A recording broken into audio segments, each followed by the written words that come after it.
This news update is brought to you by... So, I'm meeting Rico later. Gotta check in with the girls, but first, let me check my usage on the MyLime app. Now, what should I wear? Hashtag sexy. He's here.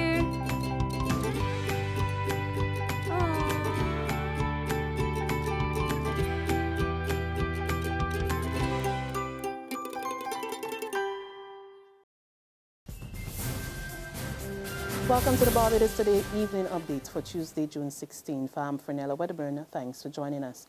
A failed budget and one of torture. That's how opposition leader Mia Mottley is describing the 2015-2016 budget. She told Parliament this afternoon if it were not for the pain inflicted on Barbadians in the financial package, there would be nothing to address. She argued that Finance Minister Chris Sinclair succeeded in surpassing the 2008 budget, inflicting residents and businesses with another $200 million in taxes.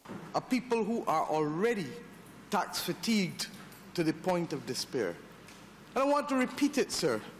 $200 million in taxes coming at a time when people are not in a state to be able to accommodate any further extraction from their pockets.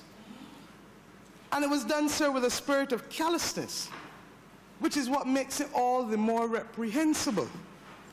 While he patted himself on the back with one hand, the other hand was deep in your pocket, taking out money by stealth. Mottley also described the financial proposals as government's sixth failed attempt to stabilize the economy, insisting that the minister failed to present plans to encourage growth, generate new jobs, and provide relief for the vulnerable. Meanwhile, private sector officials are not at all impressed with the 2015-26 budget presented by Finance Minister Chris Sinclair, and they are concerned that there will be no improvement in consumer spending after the minister introduced the $200 million in taxes yesterday.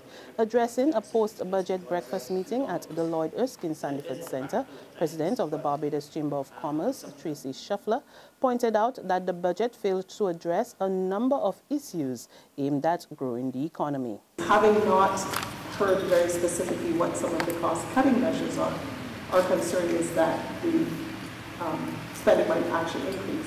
And that being the case, then we are not going to be making the progress that we would expect to, obviously, on the fiscal deficit. I think that's one of our greatest concerns, quite frankly.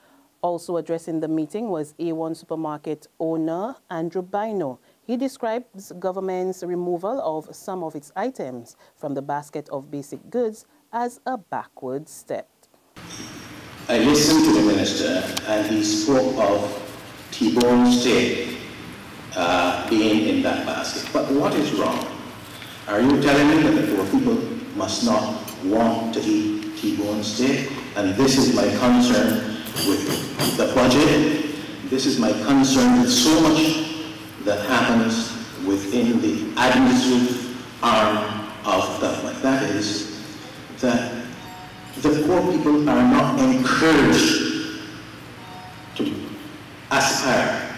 So to me, this is the wrong message with imposing VAT on that group of items. Commenting on the tax imposed on sweet drinks, a managing director of Banks Holdings Limited, Richard Cozier, says while the move has a slight negative impact on this aspect of his business, he supported any move to tackle chronic non-communicable diseases in the country. Will force manufacturers like us to look again at some of our formulations where we can and see how we can, without impacting on the flavor profile, reduce the level of added sugar that we have. Sugar is an expensive input into our business, and if we can reduce it without negatively impacting flavor and taste, then we will benefit. And therefore, one may subsidize the other, and there may not be a big impact to the consumer. Regardless of this, our portfolio also has a complete line, where there's sugar added and no sugar added. So insofar as that tax is concerned, I believe that the impact on the population is minimal. Economist Dr. Winston Moore is raising concern about the implementation of the levy on cellular phones. I'm not sure how this one is going to work, because I think most individuals realize that it could lead to some very strange behavioral patterns. Because one of the simple things that you can do is simply use more database voice calling. So you use your Skype, you use your WhatsApp calling. So it would actually mean that Barbados will be a little bit strange in terms of its use of data and use of calling in terms of other countries around the world, because you can simply use your data to make calls.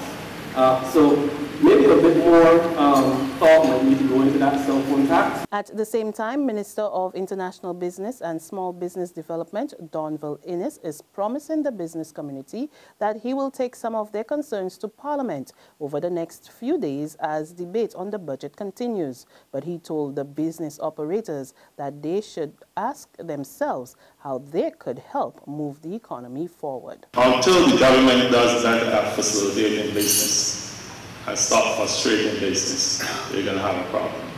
And I will not stand here and lie to you, because the reality about it is from my side, and generally speaking in the public sector. We do a pretty good job of frustrating legitimate entrepreneurs. And ministers take a lot of heat, but there's a culture that permeates the entire public sector that really has to change. Until we get that change in the country, to bash one another every budget and every estimates debate. And certainly when I speak in Parliament, I will speak to some of these issues, including the silliness of Customs and Excise Department that's frustrated people, Immigration Department and some others. But at the end of the day, I think we have to have a change in culture in this country.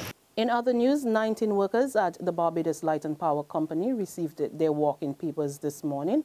The cuts affected workers in the professional, supervisory and engineering groups who were informed at a one-on-one meeting with management. Human Resources Manager at Light and Power, Roger Baburam, says the specific roles were eliminated as part of a restructuring exercise to make the company more efficient. Just yesterday, the power company and the Barbados Workers Union held intense closed-door talks with Deputy Chief Labour Officer Victor Felix. But the two sides emerged admitting that there were still major differences on several matters, including severance pay. An emotional farewell as loved ones said their final goodbyes to Shima Weeks. Family, friends and fellow schoolmates from Gordon Walters Primary and the Coleridge and Parry Secondary School, including Principal Vincent Ferguson, gathered at the St. Patrick's Anglican Church this morning to remember the life of the 12-year-old who was found hanging at his Friar's Well, St. Lucy home on May 14. There's regional and international news after this short break. Secure your future, be financially strong. Since 1983, we have been there for you. A smart range of products, great tax benefits.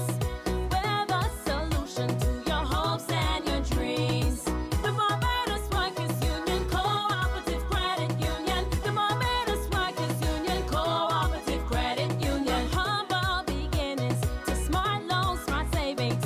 Save smart and borrow smarter. That's the move for me.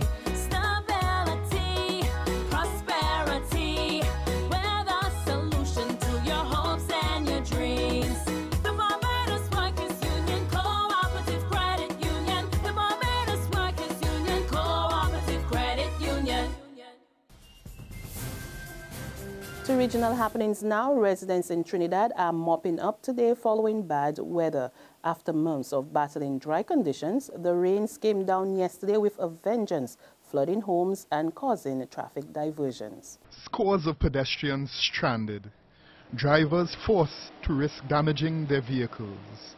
This was the scene at South Key just after midday. Like so many times before when it rains, South Key became a river of sorts. The murky water was so high that we couldn't use our regular news vehicle for fear of stalling. This was the scene.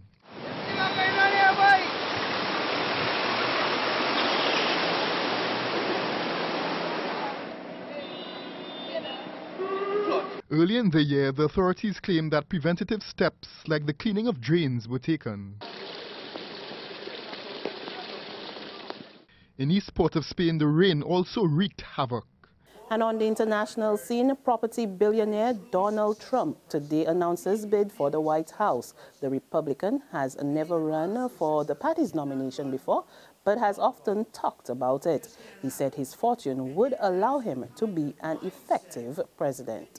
And on that note, we come to the end of our evening update, but you can join us again tomorrow morning. Until then, remember to log on to www.barbadostoday.bb, subscribe to our e-paper, our email updates, and like us on Facebook. You can also catch us on Izumi Media in bus terminals or screenplay at supermarkets and gas stations near you. We're also on Channel 101 online TV and Mix 96.9 FM. I'm Fernella Wedderburn. To have a great evening.